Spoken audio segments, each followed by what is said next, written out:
Hello, my name is Ryan Erkin, and I'm here to tell you about the Battle of Fort Sumter. On April 10, 1861, General Beauregard, in charge of the Confederate forces at Charleston, South Carolina, demanded the surrender of the Union garrison of Fort Sumter in Charleston Harbor. Major Anderson, who was running the fort at the time, refused. On April 12, Confederate batteries opened fire on the fort, which was unable to reply effectively. At 2:30 p.m., April 13, Major Anderson surrendered Fort Sumter, leaving and evacuating on the following day. There were no casualties during the attack, but one Union artillerist was killed and 3 were wounded when a cannon was fired during the evacuation. Now, Fort Sumter was not a bloody battle, but it is important because it started the war. It started exactly at 4:30 in the morning on April 12, 1861, and finished on April 13, 1861 in the morning. Now, another main thing was 2 main generals, General Robert Anderson and General Pierre T. Beauregard. These were the very first people to ever fight in the battle that began the Civil War. Thank you.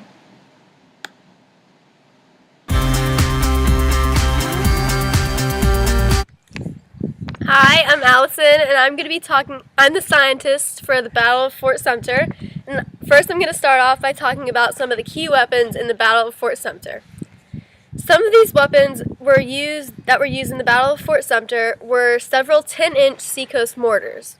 Mortars are guns that fire explosive shells high into the air so that they could drop vertically onto their target. This was important because it was able to loft shells over the walls of Fort Sumter and drop them directly on the fort. Another common weapon in the Battle of Fort Sumter was the 32-pounder seacoast gun, capable of firing either a 32-pound solid shot or a 26-pound shell. The gun could be mounted on a barbette carriage that projected over a wall or trench side. A barbette carriage is a gun carriage elevated so that the gun can be fired over a wall. Now I'm going to talk about the environmental conditions in the Battle of Fort Sumter. The environmental conditions during this battle were mostly the same as today. It was cloudy with only a little bit of sun shining. The battles were never held when the weather conditions were bad.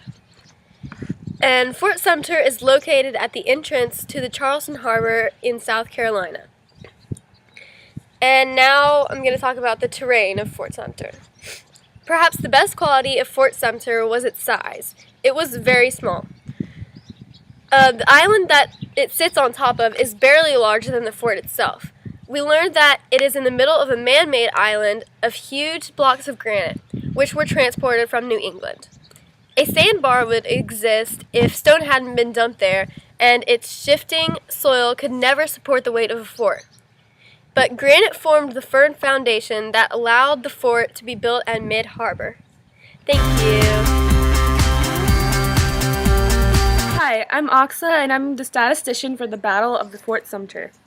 And I'm going to be talking about the information on the casualties, the ammunition, and the food rations from both sides. Okay, first, the Union. The total soldiers they had were 80, and the deaths they had were 0, and the wounded were 0. Also, the missing were 0. The types of food the Union had were salt, 160 pounds, rice, 80 pounds, butter, 320 ounces, cheese, 320 ounces, hand tack, 160 pounds, and 640 coffee pints. And the Confederacy had a total of 500 soldiers, 0 deaths, 0 wounded, and 0 missing.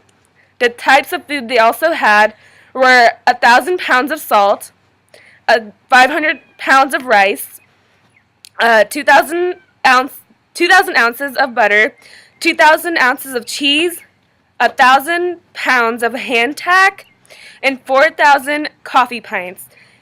And then the Union used about 960% of all of the food, and then the Confederates used about 60,000 of that. Thanks for watching our video About the Battle of Fort Sumter. Bye. Bye! Hello, my name is Ryan, and I am the historian for Fort Sumter, which is basically the battle that started the entire Civil War. So On April 10th, 1861.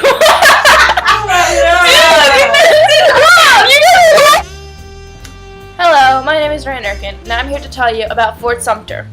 Now, on April 10th. Hi, I'm Oxa, and I'm going to be talking about the Battle of Fort Sumter. I am the statistician. Your dog! He messed me up! Hi, I'm Oxa, and I'm the statistician for the Battle of Fort Sumter. And I'm going to talk about the information on the casualties, the ammunition, and the food rations from both sides.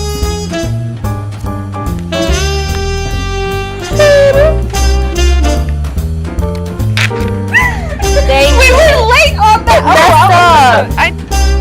No, we make a weird face.